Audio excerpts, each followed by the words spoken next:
The biggest type of bullying that I've witnessed is actually amongst friends. I saw a lot in person happening in the hallways. There were reports from teachers, reports from parents. Happens on the playground. First graders say what's on their mind. In the upper grades, 4th and 5th, cliquey girl drama starts already. Parents have gotten involved, started a kind campaign at school, peace patrol to kind of combat it. And as far as teachers go, we try to be as preventative as possible. The word bullying gets thrown around, but not many people truly understand its definition, and sometimes real bullying is viewed just as conflict and it's not given the appropriate attention. People are being persistently and aggressively mean with language. There's generally ongoing interaction that's one-sided where there's an imbalance of power. Not your fault. There's nothing wrong with you. You don't deserve this. What is being done to you is not a result of who you are. It's not a result of how you look. It's not about you. It's about what's going on in the heart of the other person. And you're just the target of somebody who's hurting and hasn't dealt with their own stuff. Really, thank you for coming to me. How can I help you solve this problem? 90% of the time they won't. I actually come up to you at recess. I consider that like life's greatest success. Seek help. Find the right people, whether it's the counselor, the principal, or if you have that one teacher that you truly connect with or trust. Unfortunately, educators might not see it. It's just because there's so much going on a campus. It doesn't mean that we don't want to help.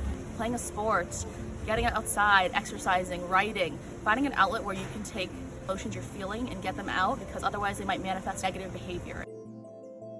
There's a study in psychology called the bystander effect. It means if a lot of people are seeing something happen, they assume that someone else is going to say something about it. Step in and say something. Last thing we'd want you to do is put yourself in a position where now you're a target. So go and get help. Maybe the person being bullied doesn't know who to turn to. You're one of my students. I definitely expect you to stand up and do what's right. Tell the bully, hey, that's not accepted here. Talk to that person or talk to an adult within the school. A lot of times it's about ratting someone out or not wanting to put someone on the spot, but this behavior needs to stop and it shouldn't be tolerated in school. It's not about trying to physically put yourself between people. It's about trying to take the attention away from the person being bullied and then direct it in a positive direction back to the person who's actually doing the bullying. Hold them into a standard that says, hey, we know you're better than this. Hold that person accountable for their own behavior. Stop. Think about how your actions are going to have long-term effects, not just on the person you're bullying, but on yourself. You want to be someone in the future that you can be proud of, and I don't think anyone would be proud of being a bully. The first thing I'm going to say is no one likes a bully. They need to understand that, first of all, it's not tolerated, and the why behind it. Usually there's a reason why they act that way. I was very verbally very abusive, teasing people, trying to make them feel small, trying to make them feel stupid, make myself feel better by making other people feel worse, which is a terrible pattern that I learned from somebody at home who was bullying me. Teachers and administrators would ask me about my behavior, but they would never try and get behind it. Usually bullies are also experiencing a lot of conflict. Maybe something's going on at home, something's going on at school, and that is just their reaction. That is their way to take out their anger, take out that depression. They're targeting other people, and I would say to them, just also seek help for yourself. I just want you to realize that your words, your actions, even online, have lasting effects. We've seen students who get in fights, students who harm themselves. We know that will affect them in their adulthood. Mental health problems, a lot of depression linked to it, anxiety, self-injury, often suicidal ideations, even suicide. Those can vary depending on the student and how they are internalizing it. Are changes in personality drastically? Same with their mood. Not necessarily I'm being bullied, I'm being beat up, but this person bothers me, this person isn't nice to me, trying to take those signs and then dig a little bit deeper. If they come back withdrawn, made eye contact or stay quiet, always wanting to come home from school early, or they're faking sickness. Absenteeism is one of the biggest things. If they don't want to come to school, parents, a lot of the times that is the reason why something's going on at school that they don't want to be there for. Hiding parts of their body, if there's any self-injury happening, might be writing things in a journal or writing things in papers that might be a little bit disturbing or a little bit depressing, and I think those are the little things we have to pick up on. We can tell which kids are going to be susceptible. Teachers are going to catch this first. They're spending the most time with students. Creating a climate in our classroom that is welcoming, accepting of everyone, where everyone feels they're important. hope that like gets instilled in their brains, and then they can go out to recess or to the actual real world and replicate those behaviors. Administrators and teachers have had these same experiences, but oftentimes we keep a wall up with respect to our authenticity between students, especially the younger students.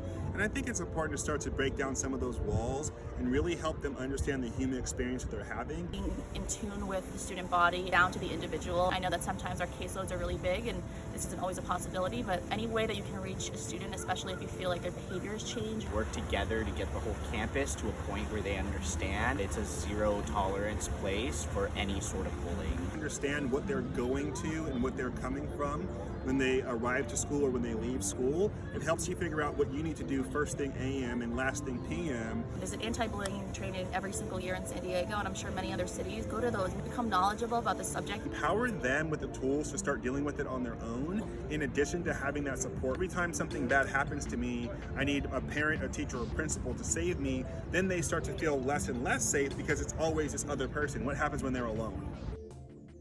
Get in the minds of what their experience is daily at schools, and they might be downplaying it because they are so fearful in retribution around telling that they don't want to say, I'm being bullied, this is happening. Have an idea of who they're spending their time with. That way you can know if there's any shifts or changes in their friend dynamics. Allow their friends to feel comfortable enough with you that if something is going on, they can help. So parents typically say that kids go, it was great, or it was fine.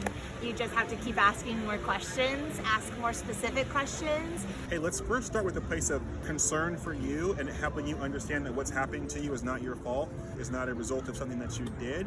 First and foremost, reaffirming their value, just help them understand the way the world works through this particular interaction. It's not the first time that somebody is going through something difficult is going to take it out on them.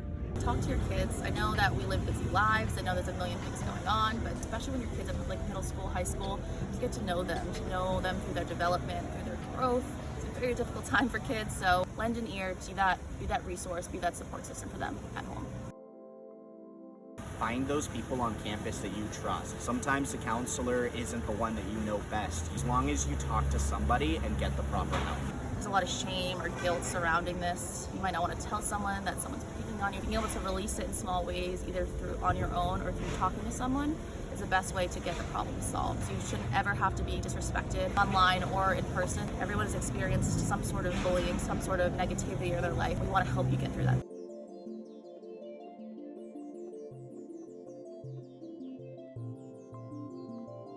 We're having an issue at school with a recess bully. This is a staple in all elementary classrooms.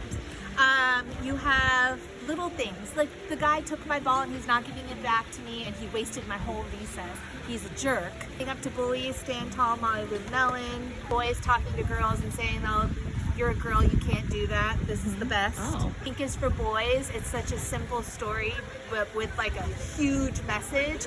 Bring this story in. You don't have to talk about the deeper meaning, but the kids get it because they're really freaking smart. You could do books about like a food connection because our kids are always hungry and they love food. Being a hot dog bun is really good, and this is based off of a true story about making fun of kids and what they eat, but not understanding the culture behind it. Your Temple Grandin was made fun of so much in school, but kids didn't understand the why behind it. Somebody who had a lot of physical limitations, Wilma Rudolph, kids make fun of that because they don't understand anything that's different than they are until they're exposed to it.